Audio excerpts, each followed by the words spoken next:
జంగారెడ్డిగూడెం పట్టణంలో ఎత్తైన కొండపై ఉత్తరాన కొలువై ఉన్న పద్మావతి గోదా సమేత వెంకటేశ్వర స్వామి దేవస్థానంలో తొలి ఏకాదశి సందర్భంగా ఆలయానికి భారీ సంఖ్యలో భక్తులు విచ్చేశారు. దేవస్థానం కార్యనిర్వహణాధికారి మాణిక్యాల రాంబాబు మాట్లాడుతూ తొలి ఏకాదశి పర్వదినం సందర్భంగా తెల్లవారుజాము నుంచి సుప్రభాత సేవ, విష్ణు సహస్రనామ పారాయణము నిర్వహించడం జరిగిందని చెప్పారు. గోకుల తిరుమల పారిజాతగిరి ప్రధాన అర్చకులు నల్లూరు రవికుమారాచార్యుల నేపథ్యంలో ఈ కార్యక్రమాలు నిర్వహించారు. స్వామి స్ఫూర్తి న్యూస్, పశ్చిమ గోదావరి.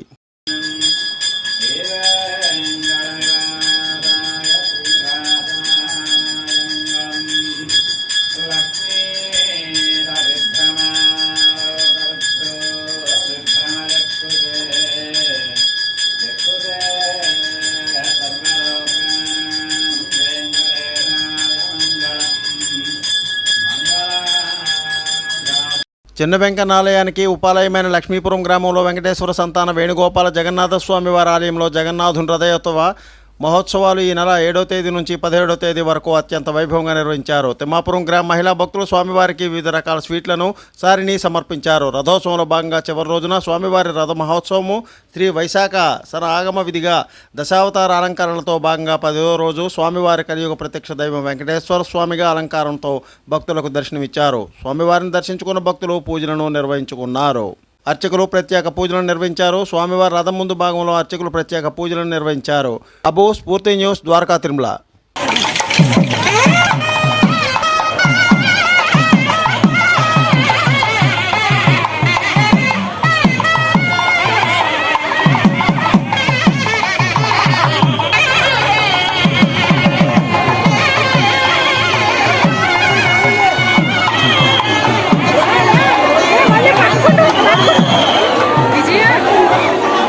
జంగారెడ్డిగూడెం పట్టణంలో బుట్టాయిగూడెం రోడ్లో వేంచేసి ఉన్న వేణుగోపాల స్వామి దేవస్థానంలో తొలి ఏకాదశి పర్వదినం సందర్భంగా ఆలయంలో అష్టోత్తర శతకలశాభిషేకాలు కృతువులు నిర్వహించినట్లు దేవస్థానం కార్యనిర్వహణాధికారి ఆకుల కొండలరావు తెలిపారు. ఈ సందర్భంగా ప్రత్యేక పూజలు నిర్వహించారు. స్వామివారికి, అమ్మవార్లకు ప్రత్యేక పూజలలో అలంకరించారు. ఈ సందర్భంగా 108 వైష్ణవ దివ్య ఆలయాల చిత్రపటాలను ఏర్పాటు చేశారు. అంతేకాకుండా 108 ప్రదక్షిణలు, 108 రకాల ప్రసాదాలను, హారతులను స్వామివారికి, అమ్మవార్లకు సమర్పించినట్లు ఆలయ ఈవో కొండలరావు తెలిపారు. ఈ సందర్భంగా భక్తులు విష్ణు సహస్రనామ పారాయణాన్ని నిర్వహించారు. తొలి ఏకాదశి పర్వదినం సందర్భంగా పెద్ద సంఖ్యలో భక్తులు విచ్చేసి స్వామివారిని దర్శించుకున్నారని ఈవో కొండలరావు తెలిపారు. స్వామి స్ఫూర్తి న్యూస్, పశ్చిమ గోదావరి.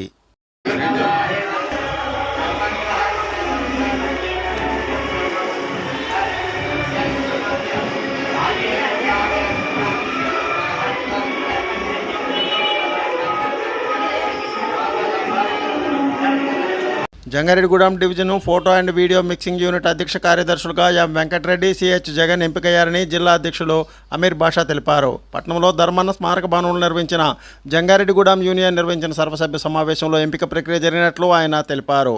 స్వామి స్ఫూర్తి న్యూస్, పశ్చిమ గోదావరి. ఆ యూనియన్కి తోడ్పడవలసిన అవసరం ఎంతైనా ఉంటుంది. మేము గతంలో మరి ఇక్కడ జంగారెడ్డిగూడెంలో ఒక ఫోటోగ్రాఫరు అనిల్ అనేటటువంటి ఒక ఫోటోగ్రాఫర్ మరణిస్తే అతని కుటుంబానికి మరి ఒక 200 గజాల స్థలం, 6 లక్షల పైగా ఉన్నటువంటి 200 గజాల స్థలాన్ని ఇవ్వడం జరిగింది. Jangareddygudem photographers, videographers mixing unit తరఫున ఇవాళ యూనియన్ తరఫున కొత్త కార్యవర్గాన్ని ఎంపిక చేసుకోవడం జరిగింది. ఈ కార్యవర్గం ఫోటోగ్రాఫర్స్ అభివృద్ధికి ఎంతగానో సహకరిస్తుందని, అభివృద్ధి చెందే విధంగా సహకరిస్తుందని ఈ విధంగా ఈ సందర్భంగా తెలియపరుస్తున్నాము. ముఖ్యమంత్రి చంద్రబాబు నాయుడు ఇచ్చిన హామీ మేరకు ఓబీసీ బోర్డును పునరుద్ధరించాలని ప్రముఖ న్యాయవాది యేసుబాబు రాష్ట్ర ప్రభుత్వాన్ని కోరారు. బోనంగి చిన్నబ్బాయి అధ్యక్షతన జరిగిన భారత కార్మిక ఐక్య సంఘాల డివిజన్ స్థాయి సమావేశంలో ఆయన మాట్లాడారు. సమావేశానికి ఇటీవల మరణించిన ఐఎఫ్టీయూ రాష్ట్ర కమిటీ మాజీ సభ్యుడు నెల్లిమర్ల జూట్ కార్మికుల ఆట ఉద్యమం సంతాపక నేత ఉరిటి ఉమామహేశ్వరరావు మరణంపై 2 నిమిషాల పాటు మౌనం పాటించడం జరిగిందని తెలిపారు. ఈ కార్యక్రమంలో యేసుబాబు తన ప్రసంగాన్ని చేశారు. స్ఫూర్తి న్యూస్, స్వామి, పశ్చిమ గోదావరి.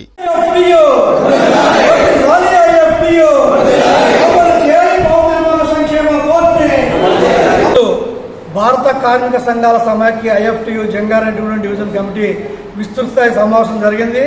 ఈ సమావేశంలో భవన నిర్మాణ సంక్షేమ బోర్డుని పునరుద్ధరించాలని చెప్పి కోరడం జరిగింది ప్రభుత్వాన్ని. అదేవిధంగా ఎన్నికల ముందు చంద్రబాబు గారు రాష్ట్ర వ్యాప్తంగా ఉన్న హమాలీ రంగానికి, మోటార్ రంగానికి ఒక హామీ ఇచ్చారు. హమాలీలకు భవన నిర్మాణ కార్మికుల వలె సంక్షేమ బోర్డు ఏర్పాటు చేసి వారిని ఆదుకుంటామని చెప్పి, అదేవిధంగా మోటార్ రంగంలో ఉన్నటువంటి కార్మికులు, ఆటో మోటార్ రంగ కార్మికులు కూడా సంక్షేమ బోర్డు ఏర్పాటు చేస్తామని చెప్పి హామీ ఇచ్చారు. Please like, share, subscribe our channel.